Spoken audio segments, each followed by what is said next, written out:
तुम्हाला लांडगा आला रे आला ही गोष्ट माहितीये का? अशीच काही परिस्थिती चीनमध्ये व्हायरस पसरला की होते.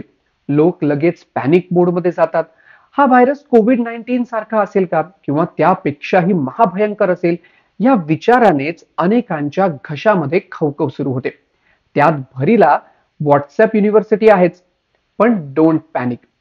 चीनमध्ये वाढत्या संसर्गासाठी कारणीभूत एचएमपीव्ही व्हायरस हा नवीन नाहीये. एचएमपीव्ही म्हणजे ह्यूमन मेटान्यूमो व्हायरस. अमेरिकेची सर्वोच्च आरोग्य संस्था सीडीसीच्या माहितीनुसार एचएमपीव्हीचा सर्वात पहिला शोध 2001 मध्ये लागला होता. तर हा एक कॉमन रेस्पिरेटरी व्हायरस आहे. यात अपर रेस्पिरेटरी इन्फेक्शन होतं. याला सर्दी किंवा कोल्ड म्हणू शकतो. हा सीझनल आहे.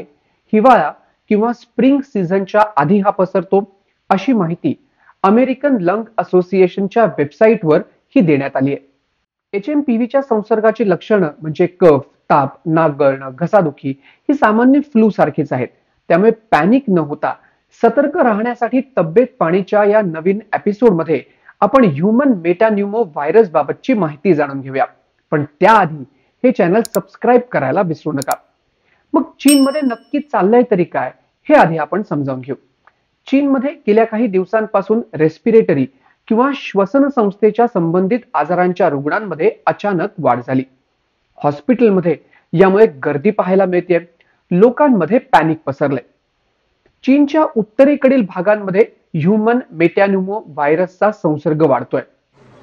खास करून एचएमपीव्हीचा संसर्ग लहान मुलांना होतोय, त्यामुळे त्यांना त्रास जास्त होतोय.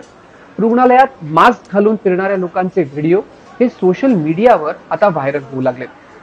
कोरोना महामारीत परिस्थिती जशी होती तशाच प्रकारची आहे, असे काही रिपोर्ट्सही आले. तर हिवाळ्यात श्वसन संस्थे संबंधित इन्फेक्शन मध्ये वाढ होते, अशी माहिती चीनच्या परराष्ट्र मंत्रालयाचे प्रवक्ते माओ निंग यांनी प्रसार माध्यमांना दिली आहे. हा आजार गंभीर नाही आणि याचा फैलाव खूप कमी आहे, असंही ते पुढे म्हणाले. मग एचएमपीव्ही व्हायरस म्हणजे नक्की आहे तरी काय? एचएमपीव्ही व्हायरस हा न्यूमोव्हिरिडे फॅमिलीतील आहे.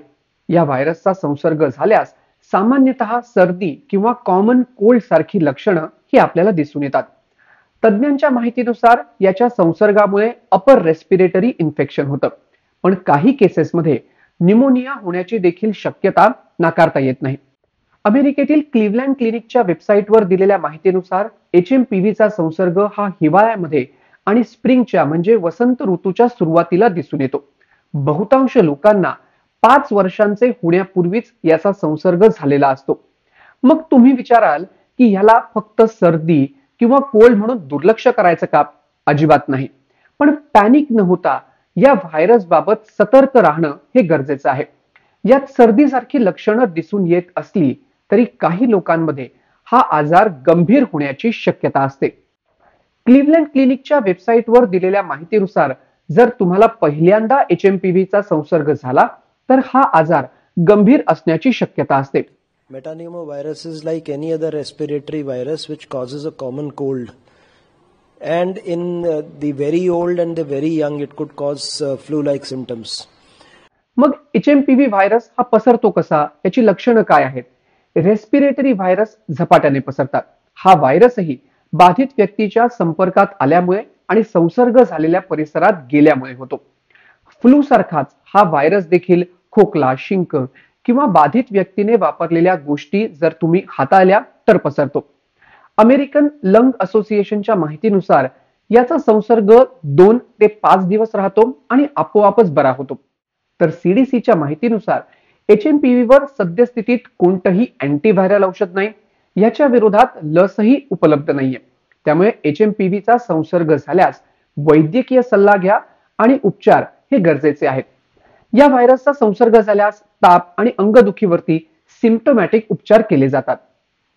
एचएमपीव्हीचा संसर्ग झाल्यानंतर कफ, ताप, नाक गळणं, घसादुखी अशी सामान्य लक्षणं दिसून येतात.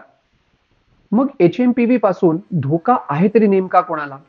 एचएमपीव्हीचा संसर्ग हा कोणालाही होऊ शकतो, पण लहान मुलांना याचा संसर्ग जास्त होण्याची शक्यता असते. तर दुसरीकडे फुफ्फुसांचे आजार असलेल्या ज्येष्ठ नागरिकांनाही यामुळे त्रास होण्याची शक्यता ही अधिक आहे. संशोधकांच्या अंदाजानुसार मुलांमध्ये आढळून येणाऱ्या रेस्पिरेटरी आजारांमध्ये 10 ते 12% केसेस या HMPVच्या आढळून येतात. रोगप्रतिकारक शक्ती कमी असणाऱ्यांना न्यूमोनिया होण्याचा देखील धोका असतो. मग तुम्ही प्रश्न विचाराल की HMPV आणि कोविड याच्यामध्ये काय साम्य आहे? HMPV आणि कोरोना व्हायरस हे दोन्ही श्वसन संस्थेशी संबंधित व्हायरसेस आहेत. दोन्ही झपाट्याने पसरतात. यांची लक्षणं देखील सारखीच आहेत, पण सर्वात मोठा फरक तो म्हणजे HMPV हा सीझनल व्हायरस आहे, तर कोरोना हा नवीन व्हेरियंटमुळे अचानक पुन्हा डोकं वर काढतो.